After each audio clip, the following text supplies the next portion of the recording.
Desert Diaries. Hello, Arizona calling. This week I went exploring. Well, as much as you can during a pandemic.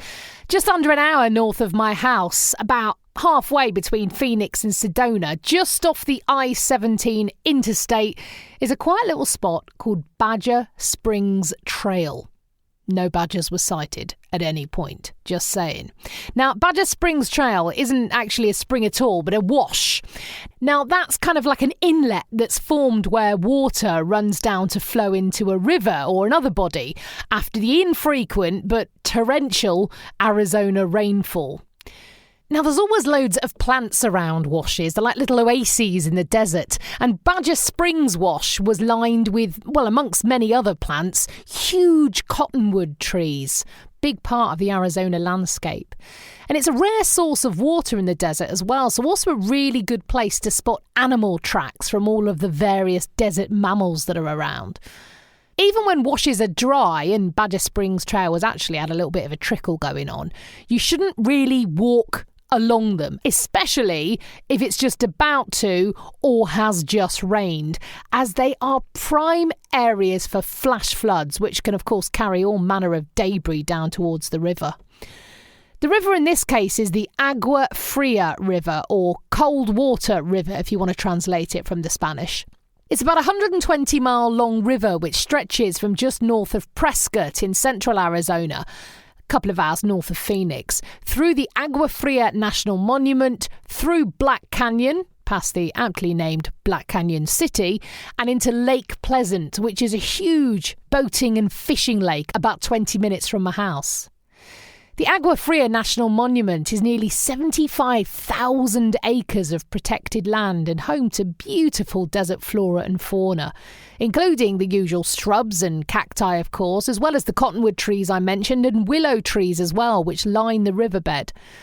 There's a plethora of animals, from leopard frogs and garter snakes and desert tortoise, and also loads of mammals like pronghorn mule deer, white-tailed deer, javelina of course, and even elk, still spotted around the area at times, black bears and mountain lions. Not usually lucky enough to see one of those, but they are around.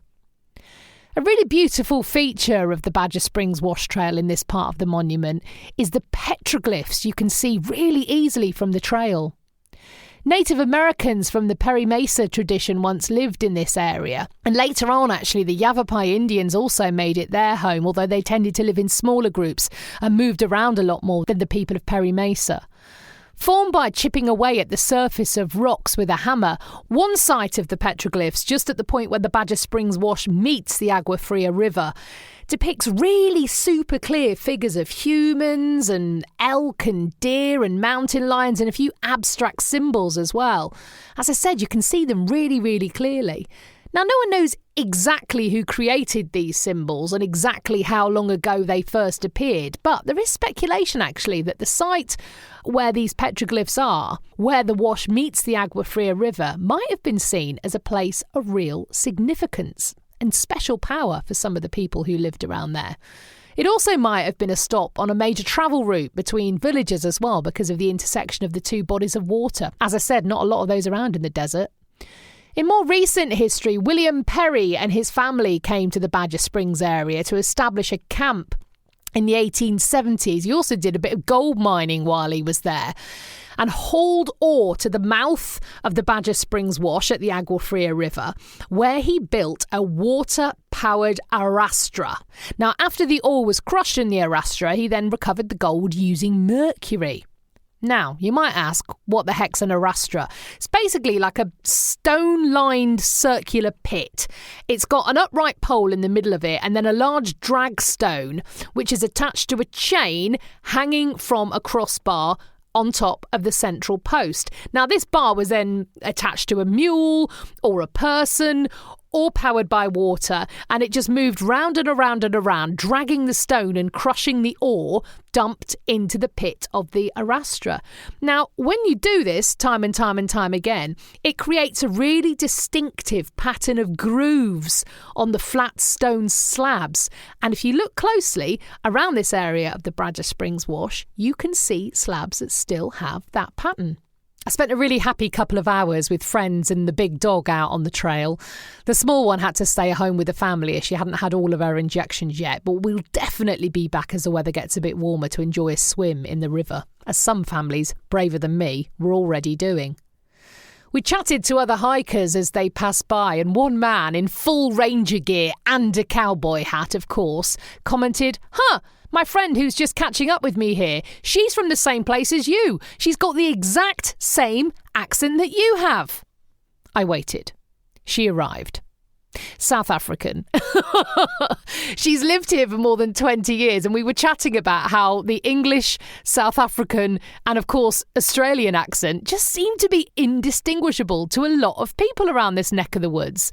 Now, they're clearly so different to my ears, but then it did take me years to tell the Kiwi and Australian accent apart, or the American and Canadian accents as well. I know, I'm sorry if you're a Kiwi or an Aussie or a Canadian listening, but it does take a bit of while. I'm guessing it's the same sort of trick that are played on American ears when it comes to my accent as well. And I'm sure I couldn't pick out, say, a Brazilian accent from a Portuguese one or a Korean from a Vietnamese unless I had a good dollop of education. My husband Dave's got a theory, actually, that the Australian accent is just a Cockney accent spoken by someone squinting in the sun. So you imagine it, instead of, all right, mate, how's it going? You then just kind of look up a bit, screw your face up a bit as if you're squinting against the sun, and you get, all right, mate, how's it going? Yeah? He might be onto something, I reckon.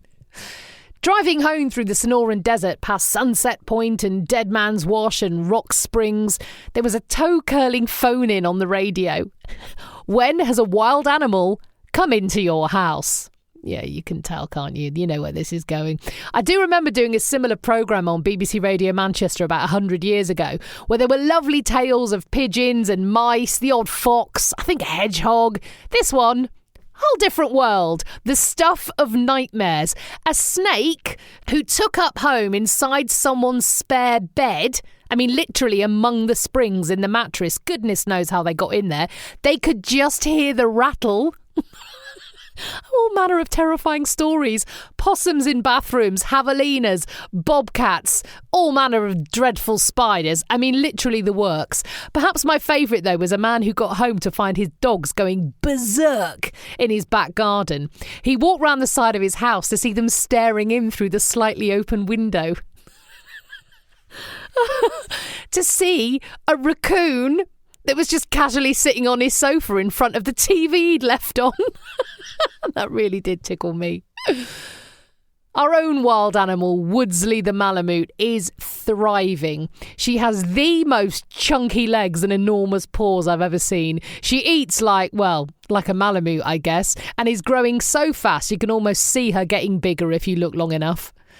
We found out she was born in Missouri, so we've got a Midwestern girl in our house, much to the delight of my Ohio-born friend Jeannie.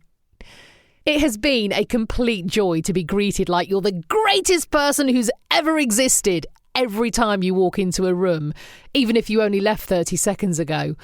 Woodsley's definitely brought a lot of joy into our family this week. Even if there have been moments when the cats have been meowing for food, the dogs have been howling, the lizard's been shedding, and even the fish needed cleaning out. And I thought, oh my gosh, this really needs to be the limit now. As my friend Ian said, your house is turning into a Disney cartoon. It really is. It's also a tip, but, meh. No one ever lay on their deathbed, did they, and say, I wish I'd cleaned more. This weekend, Dave is off hiking and wild camping for 3 days, out on the Arizona Trail with his mate Jason. So I'm home alone with 2 children, 2 dogs, 2 cats, 9 fish and a lizard. Please send help. Oh, and whiskey. I'll see you in the desert.